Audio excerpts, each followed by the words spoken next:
به. خب بحث و گفتگومون در یکی از علوم مقدماتی برای اجتهاد بود، علم شریف رجال. مباحث مربوط به علم رجال رو تقریبا ما بیان کردیم.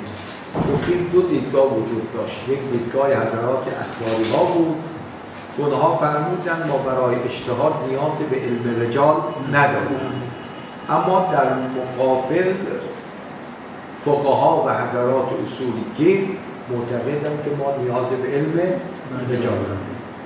ادله منکرین رو عرض کردیم و جوابشو دادیم.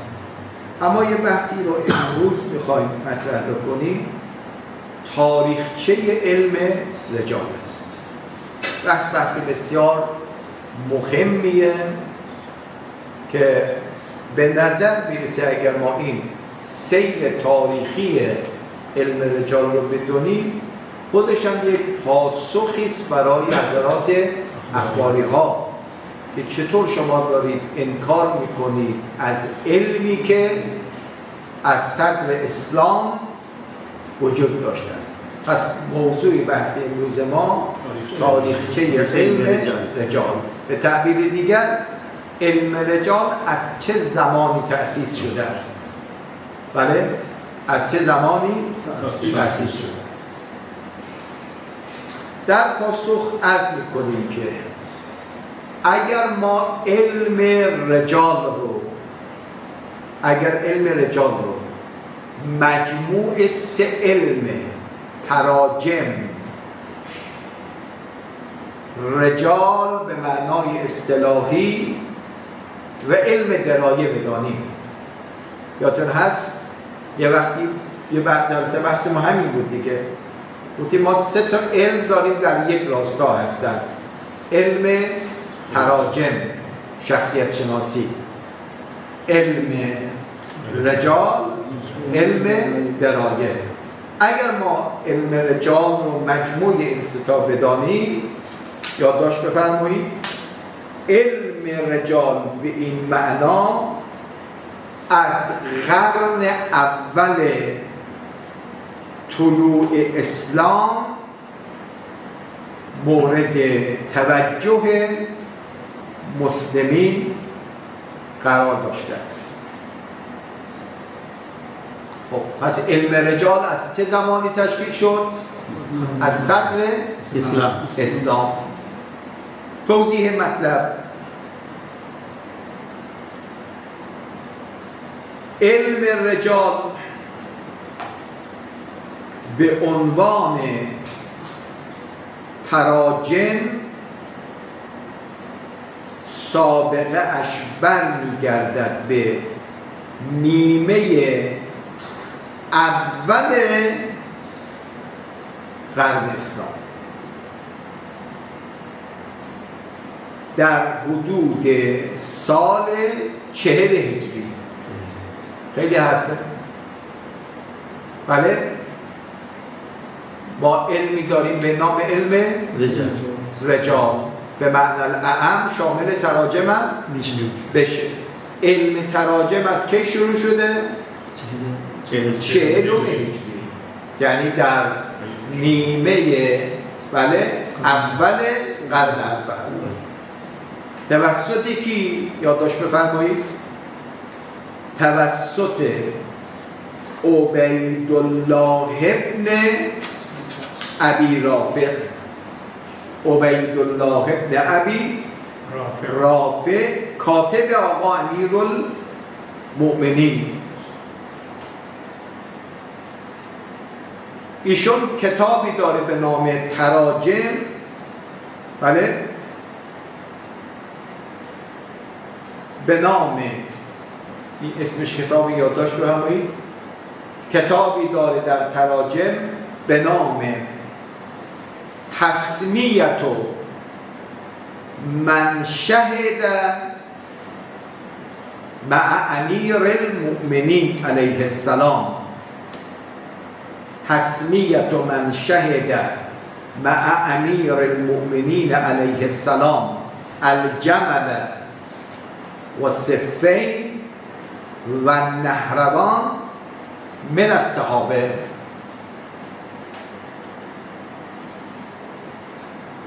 اسامی اصحاب پیغمبر که با امیرالمؤمنین در 3 جنگ جمل و صفین و نهروان حضور پیدا کردن، اسامی این صحابه پیغمبر رو جمع‌آوری کرده که مرحوم شیخ طوسی در کتاب الفهرست خودش نام کتاب عبیدالله ابن ابی رافع رو ذکر می‌فرماید. اراد بفرمایید. شیخ طوسی رضوان الله تعالی کتابی داره به نام الفهرست که امروز بیرسید. ایشون وقتی سابقه این علم را ذکر می‌فرماد میگه در سال 40 هجرت این آقا کتابی به نام تسمیت من شهد مع امیر المؤمنین، اون اسامی اصحاب پیغمبر که در 3 جنگ کنار امیر المؤمنین بوده، اسامی اونها رو ذکر کرده. پس اگر ما علم رجال رو به معنای عامش بگیریم که شامل تراجم هم بشود، سابقش برمیگردد به نیم قرن اول صدر اسلام. ادامه بفرمایید. اما از قرن 3 هجری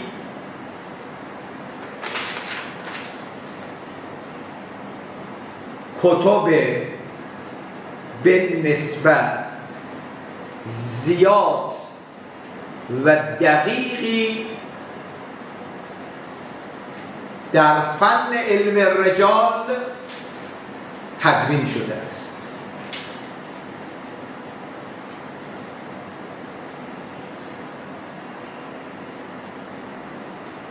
از آن جمله هست، ببین که اسم رجال رو گرفته، رجال به معنی اخص، از قرن 3.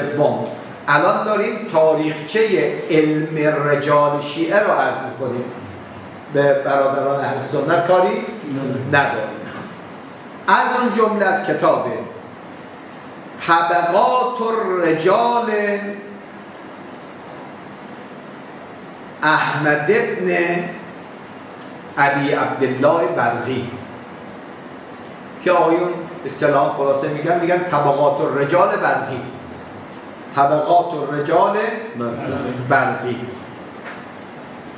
البته این کتاب کاملش فعلا در اختیار ما نیست، به نحو ناقص وجود دارد. 2. کتاب ابو محمد عبدالله ابن جبلت ابن حیان ابن ابجر کنانی، متوفای 219 که شیخ طوسی ایشون رو از اصحاب امام کاظم سلام الله علیه می‌دونند. خب آیز ایشان نگاه کن، الان ما کتاب رجالی داریم که نویسندش زمان امام موسی بن جعفر بوده. پس علم رجال یه علم ریشه داره، ولی یه علم تازه تأسیس نیست. و مرحوم نجاشی هم کتاب متعددی را به این آقا نسبت می‌دهد.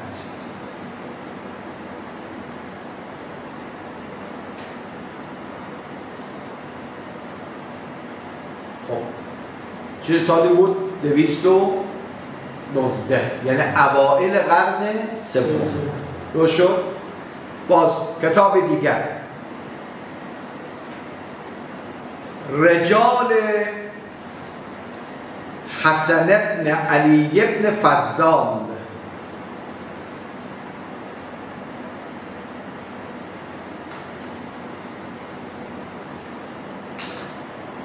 متوفای 224. درست شد؟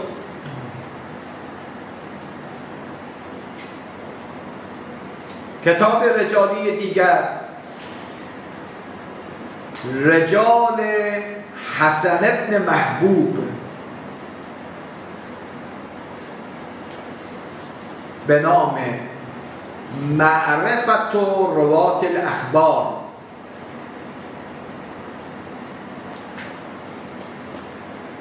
متوفای 224.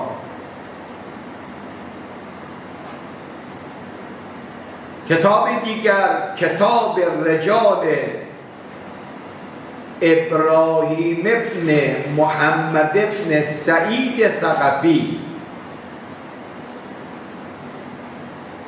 283،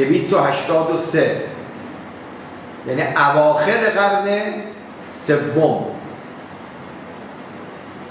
کتاب رجال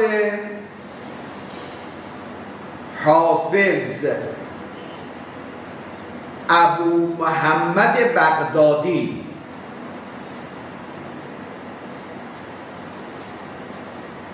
اینم متوفای 283. اینا جزء کتب رجال غیر معروفه. حالا میگیم کتب رجال معروف شیعه کدام می باشد. پس تا اینجا سیر بحث شده که اگر رجال رو به معنای اعم بگیریم از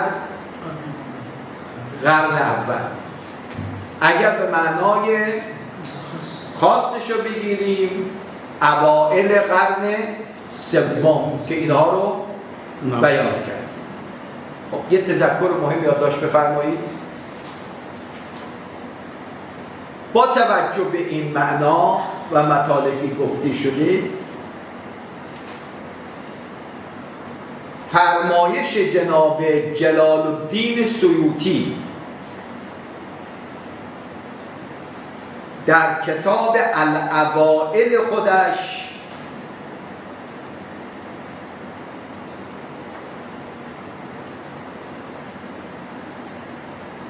که میگوید نخستین مؤلف در علم رجال آقای شعبة ابن حجاج از ائمه اهل سنت و متوفای سال 160 است. این سخن دقیق هست یا نیست؟ یا نیست. خب این بزرگوار می‌فرماید که اولین کتاب رجالی که نوشته شده مال جناب شعبة ابن حجاج متوفای سال 160. دقت فرمودید؟ ما میگیم این حرف مقرون به صحت و دقت نیست. چرا؟ چون ما گفتیم که خاطب آقا علی بن ابی طالب بله در نیمه قرن اول اومده کتاب رجالی نوشته هست. مقصود نیست علم رجال بمونم. بله نه ایشون کلا همون رجال به معنی عام رو میگه، نخستین کسی که نوشته ایشونه. ما میخوام بگیم نه، قبل از ایشون دیگران هم بودن. خدمت شما عرض کنیم و همچنین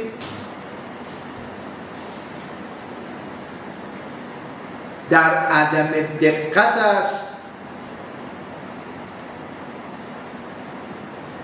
فرمایش نویسنده محترم معاصر مصری شیخ محمد ابو زهره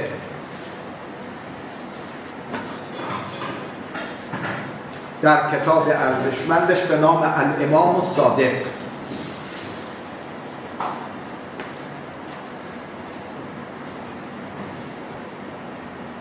ایشون حرف عجیبی زده. ایشون کتاب فهرست شیخ طوسی را نخستین کتاب رجالی شیعه می‌داند و کتاب شیخ طوسی را مورد ستایش هم قرار داده است. حالا چرا میگه حرف این آقا هم از روی عدم دقته؟ ایشون میگه اولین کتاب رجالی کتاب فهرست شیخ طوسیه. درست شد؟ ما میگیم این حرف از دقت کافی برخوردار نیست. این لطفاً این مطلب رو یادداشت بکنید، به خاطر اینکه خود شیخ طوسی در مقدمه الفهرست خودش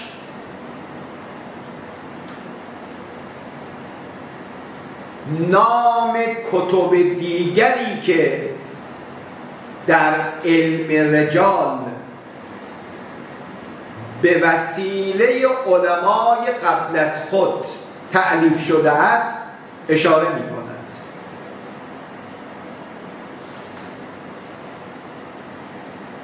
یعنی خود جناب شیخ طوسی در مقدمه کتاب الفهرست چی میگه؟ که این کتاب الفهرست من اولین کتاب در بحث رجال نیست. قبل از من هم دیگرانی بودن که این در رابطه با علم رجال کتاب نوشتن، کار کردن. چطور این بزرگوار میگه اولین کتاب رجالی در مذهب شیعه کتاب الفهرست شیخ طوسی می باشد؟ پس بناءً علی هذا از قرن اول شروع شد تا رسید به قرن سوم. اما یادداشت بفرمایید کتب رجالی در قرن چهارم،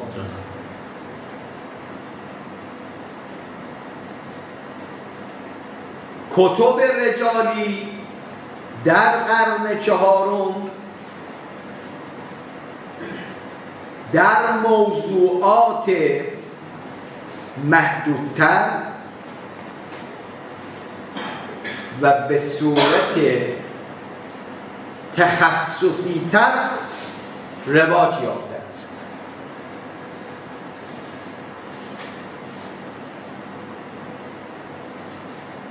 ببین چون هر چه زمان که میگذره ما از اصل معصوم فاصله میگیریم، این علوم جزئی‌تر و تخصصی‌تر میشه. یادتون هست اوایل بحث رجال پیش کشیدیم یا علم اصول، بعضی میگه خب اصحاب ائمه از علم اصول استفاده نمی‌کردن. خب میگه اینا به اصل معصوم نزدیک بودن. هر که از اصل معصوم مفاصله میگیریم نیاز ما به علوم و دانش بیشتر میشه. خب بزرگواری که در قرن اول که از اصحاب امیرالمؤمنین بود کتاب رجال نوشت، فقط اومده اسامی اصحاب رسول الله که با امیرالمؤمنین در اون سه جنگ شرکت کردن فقط اسامی اونها رو ذکر کرد، دیگه از احوالشون ویژگی‌هاشون چیزی نگفته. اما هر چی زمان میگذره، خصوصا گفته قرن سوم که میرسیم یه مقدار محدودتر میشه، به قرن چهارم که میرسیم هنوز تخصصی‌تر و دقیق‌تر میشه. چند تا کتاب نام ببریم. ابوالعباس احمد ابن محمد ابن سعید، معروف به ابن عقده، ابن عقده، متوفای 332،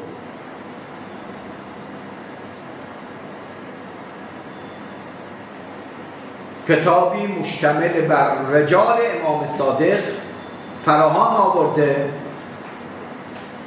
و در آن از 4000 نفر که توفیق مصاحبت و روایت از امام صادق داشتن رو جمع آوری کرد.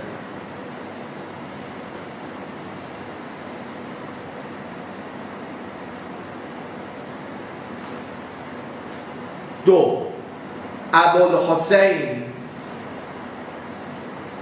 احمد ابن حسین ابن غزائری، این هم خیلی معروفه، رجال ابن غزائری معروف. 2 کتاب درباره مؤلفان شیعه به نام الفهرست نوشت.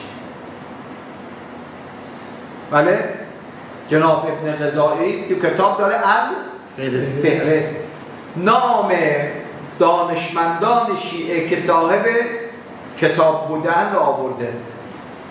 و یک کتاب دیگری نوشت که در اون کتاب که به نام از ضعفاست، کتابی نوشت به نام از ضعفا، راویان ضعیف رو در این کتاب بیان کرده است. ببین الان داره یه مقدار بحث روشن‌تر، تخصصی‌تر میشه. خب امام صادق سلام الله علیه 4000 شاگرد داشت. خیلی ها از امام صادق روایت نقل کردن. آیا همه اینها موثق بودن؟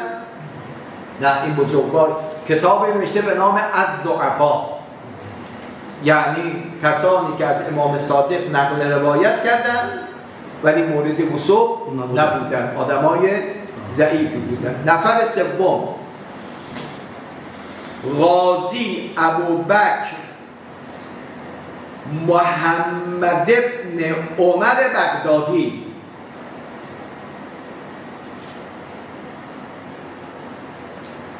متوفای 355،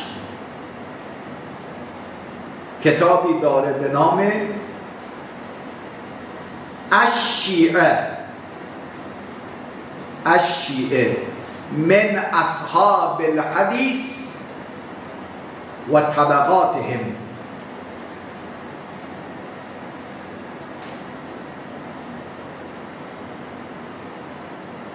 خب میگه دانشمندان شیعه که نقل حدیث کردن کیا بودن؟ طبقاتشون رو هم مشخص کرده. انشاءالله باز برسه میگیم. الان مثل مرحوم کلینی درست شد، تا امام صادق فاصله داره، هر 100 سال رو میگن یک طبقه. دقت کردید؟ جناب شیخ کلینی که فرضاً در طبقه سومه نمیتونه مستقیم نقل کنه از کسی که در طبقه اوله، چون بینشون فاصله زیاده. لذا باید طبقات رو هم آدم مشخص بکنه. این آقا کتابی نوشت، 2 تا کار انجام داد. اولا علماء شیعه‌ای که نقل روایت کردن کیا بودن؟ کار دومی که دقیق تره، قرنها و طبقاتشون هم مشخص کرد که این آقا در کدام قرن زندگی میکرده، اون آقا در کدام. پس هم نام راویان حدیث و هم طبقاتشون رو معرفی کرد. متوفای 355 که مرحوم شیخ نجاشی هم از کتاب ایشون نام میبره. خب کتاب دیگر باز معروف، رجال ابن داوود، رجال ابن داوود، متوفای 368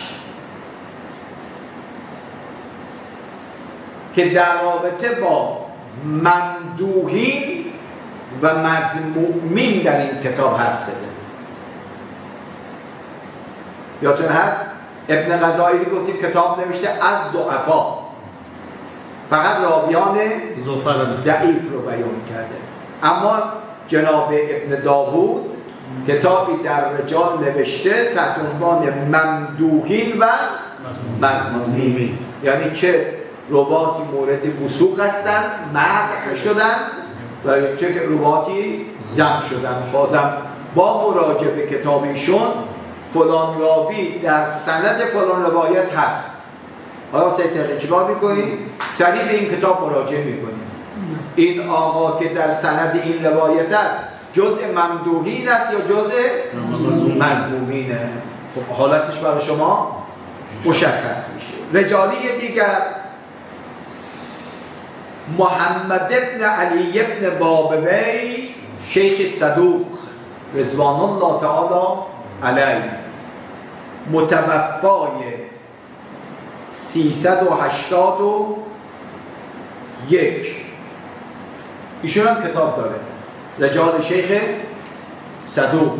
ببینید پله پله ای داریم میان پایین، میبینیم علماء شیعه که از قرن اول مباحث رجالی رو شروع کردن اینجورت منقطع بشه، همینجور ادامه پیدا کرده است. دیگری فهرست حسن ابن محمد ابن ولید متوفای 343. ایشون استاد شیخ صدوق می باشد.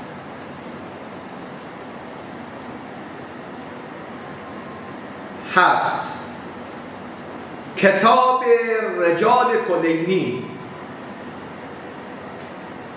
متوفای 328.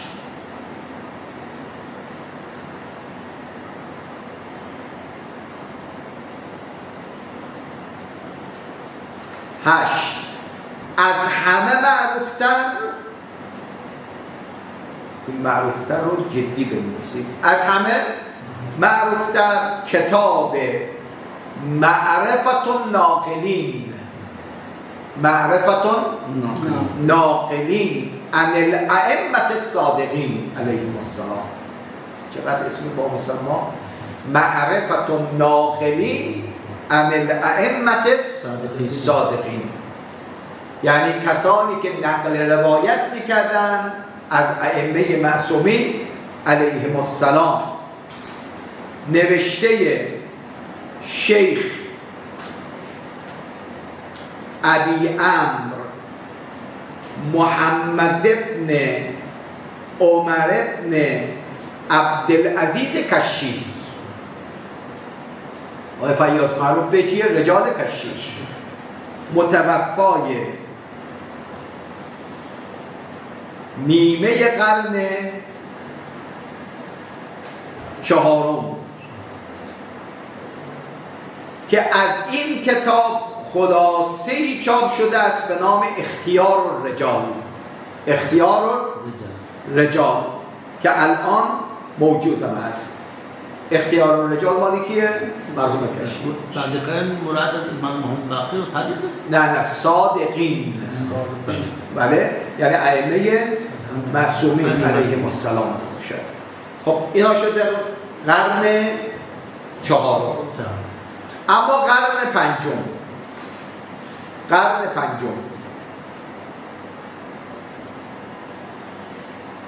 در نیمه اول قرن 5 هجری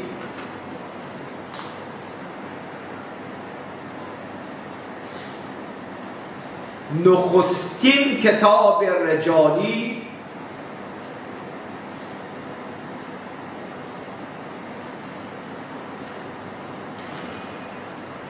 به رشته تحریر درآمد.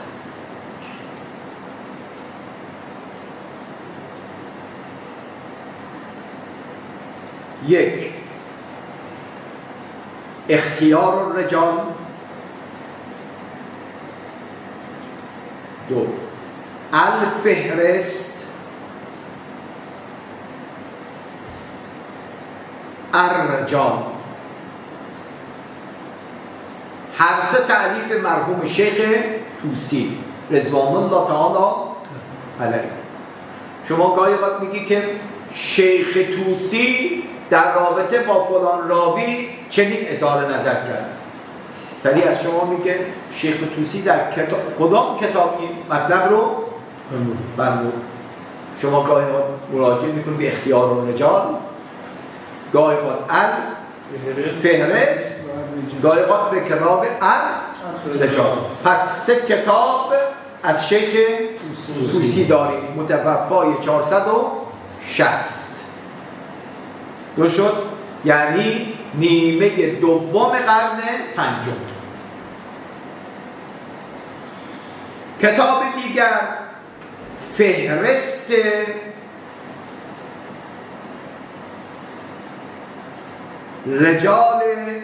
فهرست نجاشی، تألیف احمد ابن علی نجاشی، متوفای 450.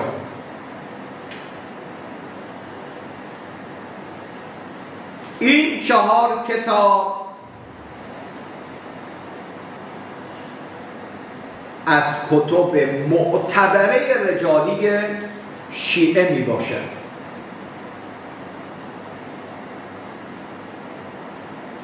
و به خاطر این 4 کتاب ارزشمند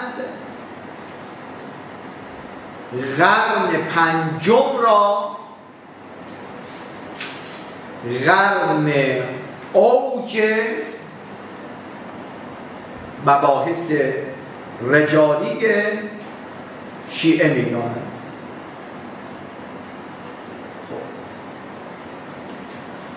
تا کجا گفتیم؟ تا مرحوم نجاشی رو داشتیم.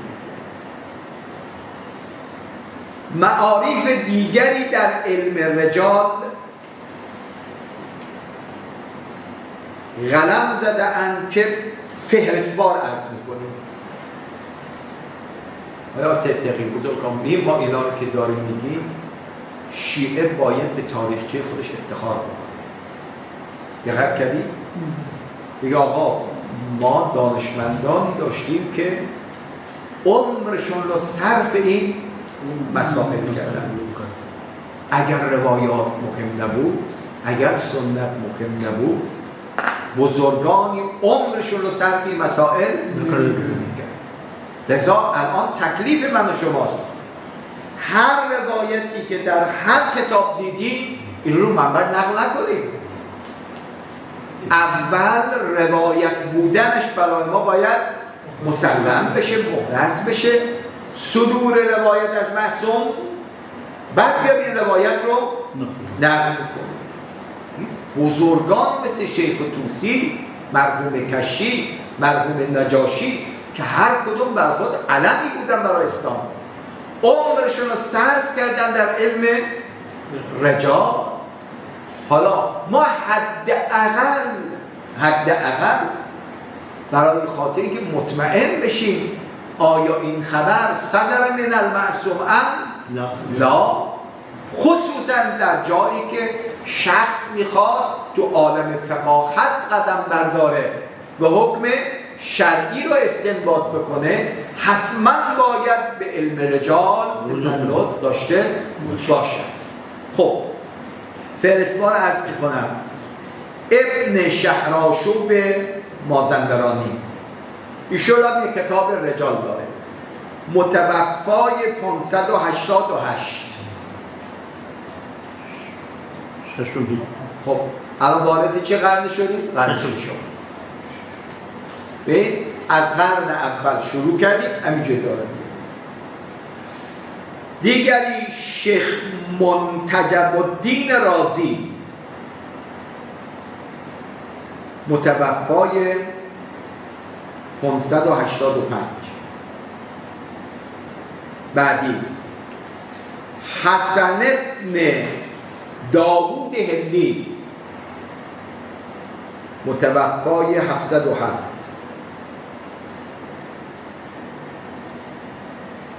علامه هلی رضوان الله تعالی علیه، متوفای 726.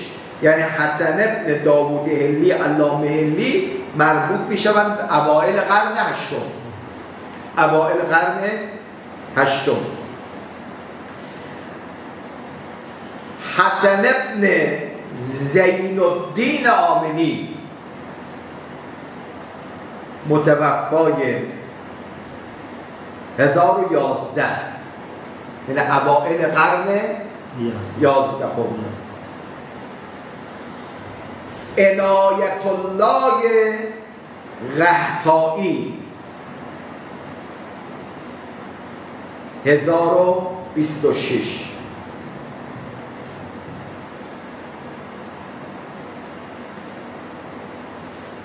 همینجور این کتب رجالی ما ادامه داشت که من الان صرف نظر میکنیم و در قرن اخیر یعنی قرن 14 مرحوم سید ابوالقاسم خویی رضوان الله تعالی علیه متوفای 1371. پس شیعه دارای یک تاریخچه مشعشع و نورانی است در رابطه با علم رجال. این تذکر رو یادداشت بفرمایید بد نیست. طبق یک پژوهش تعداد کتب رجالی شیعه از قرن سوم تا قرن 15 قمری خیلی قشنگه آمار 688 اثر از قرن ششم تا قرن 15 688. اما اینا همه موجودن؟ نه. بله منتها اسامی افرادی که کتاب رجال نوشتن به اسم کتابشون آماده شده، اما دستخوش یه سری حوادث شده. این کتاب الان دست ما وجود نداره. آخرین نکته من عرض بکنم، تذکر دوم. بفرمایید. استاد یک اشکال کلی برای مرجان به این صورته که عوامشان فرمودید که با توجه به گذشته زمان یک سری شواهد و قرائن مثلا حذف شده یا اضافه شده. پس از این معنی میشه که علم ضابطه‌مند نیست. از یک طرف مثلا در علم رجال یعنی رجال تناقضات که هست، مثلا یک رجال که مثلا یک کنار راوی موثقه یک نه. پس از این صورت مثلا ما نمیتونیم علم قطعی و اطمینانی حاصل بکنیم. در این صورت حجیت علم رجال اصل ظن حاصل میشه، اصل ظنون هم عدم حجیت ظنه. بله. چطور میتونیم این اشکال مثلا عرض میشود یه اشکال کلی بر شما. هر علمی با گذشت زمان بفرمایید قوی‌تر میشود، ضابطه‌مند تر میشود. دقت کردید؟ اگه این حرف شما رو بپذیریم پس نسبت به هیچ دانشی ما نمیتوانیم اطلاع بکنیم. عنایت فرمودید؟ ما فعلا گفتیم تاریخچه علم رجال، تاریخچه علم رجال که ما میخوام بگیم این علم دارای ریشه هست از قرن نخست تا الان.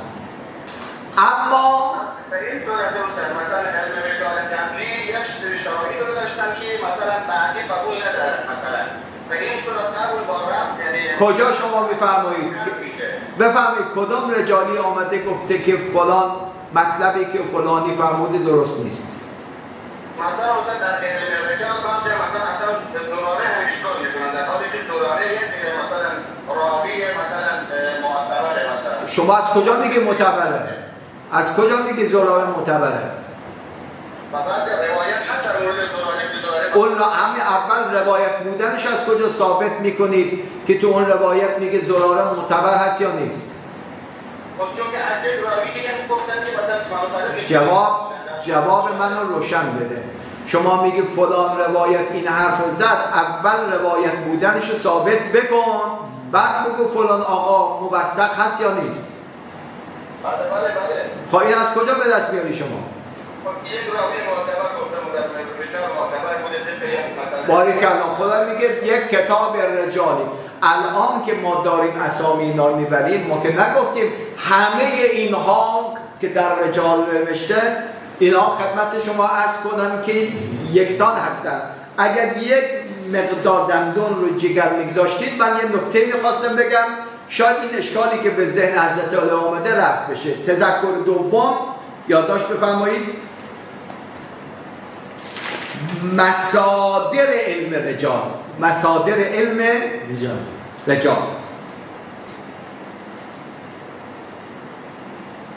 علم رجال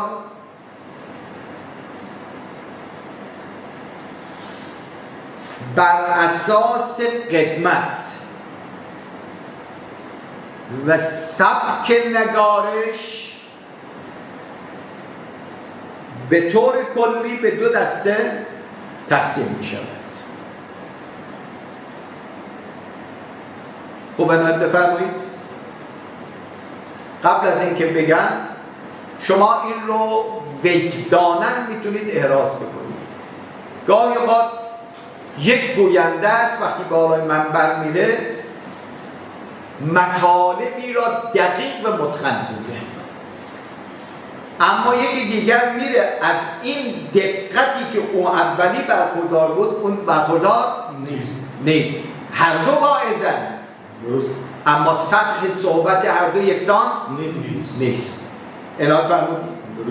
یا افرادی که در کتب ادبی قلم زدن، خب آیا همه کتب نحوی یک سطح برخوردارن؟ نه.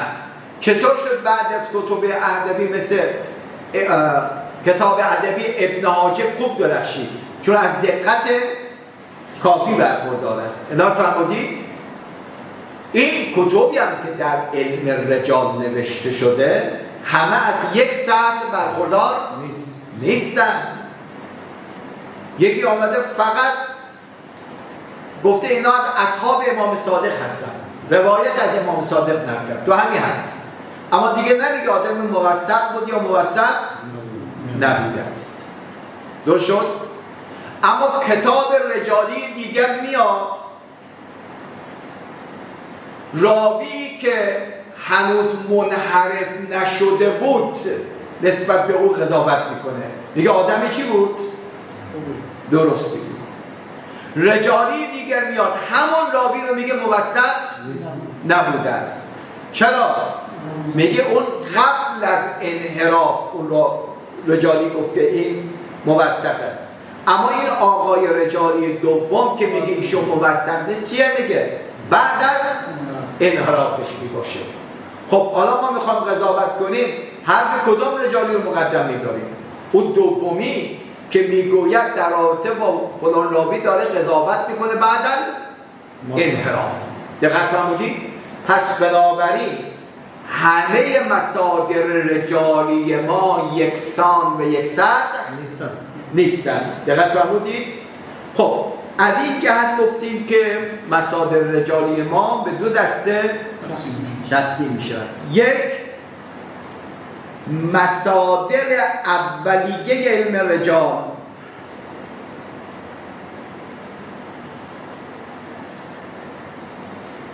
مانند رجال برقی، اختیار و معرفت رجال نجاشی، رجال ابن غزائری، رجال شیخ توسی، فهرست نجاشی، مشیخه صدوق و مشیخه شیخ توسی. دو، مصادر ثانویه علم رجال، مصادر ثانویه علم رجال مثل فهرست شیخ منتجب الدین و رجال ابن داوود.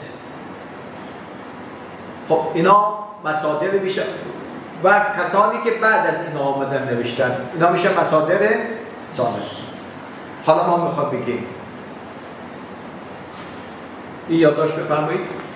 هر کتاب رجالی که مؤلفش علاوه بر وثوق به عدالت او دارای دقت نظر در رابطه با روات حدیث بوده‌اند، قول او مقدم می شود از اون کتب رجالی که از این دقت برخوردار نباشه.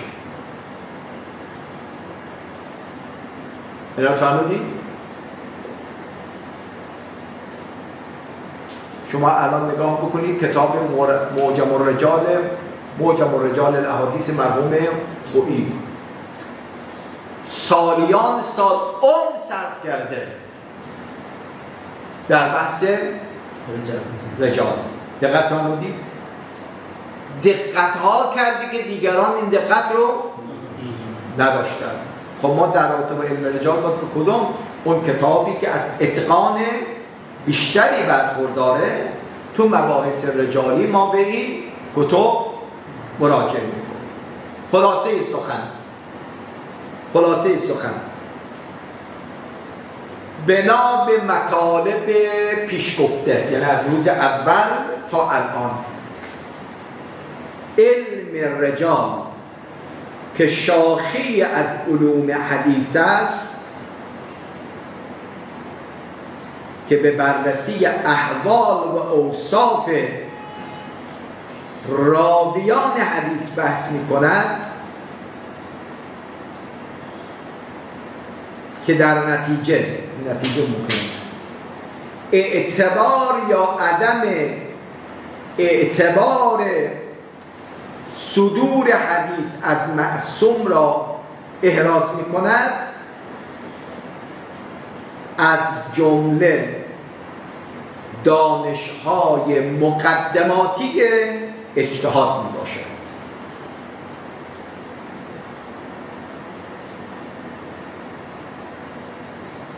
و سخن اخباری ها و ادله آنها ضمن احترام به آنها مخدوش می باشد. خب تم الکلام در این که علم رجال یکی از علوم معده برای بفرمایید اجتهاد می باشد، ان شاء الله به شرط حیات و سلامت و توفیق. جلسه آینده یک خلاصه از علم رجال رو براتون میخوام بگیم، یک خلاصه از علم رجال. کلا علم رجال در 5 محور مباحثش خلاصه میشه. در چند محور؟ 5 محور. این 5 محور رو اگر خدا عمر بده در جلسه آینده مطرح میکنیم که اطلاعات نسبت به مسئله علم رجال از اون که هسته انشاءالله بیشتر و تکمیل‌تر بشه. و آخر دعوانا ان الحمد لله رب العالمین و صلی الله علی سیدنا محمد و آله الطاهرین.